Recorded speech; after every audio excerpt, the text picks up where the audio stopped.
जो वो फूल ही क्या जिसमें डाली न हो, और वो बाग ही क्या जिसमें माली न हो, और वह भगवान का दरबार ही क्या जिसमें आप भक्तों का ताली न हो।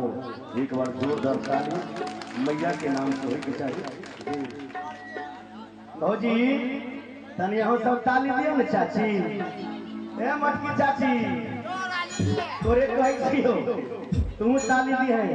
हाँ देखियो हमर बहन सब कितने सुंदर ताली बजबै छै, आ चाची भौजी बजेबे न करे छै जी। अहूँ सब ताली देबै।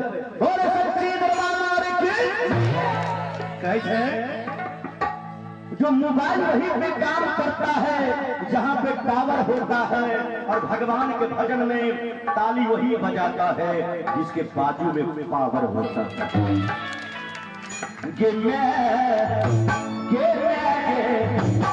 कि हमारा सीगे है दुख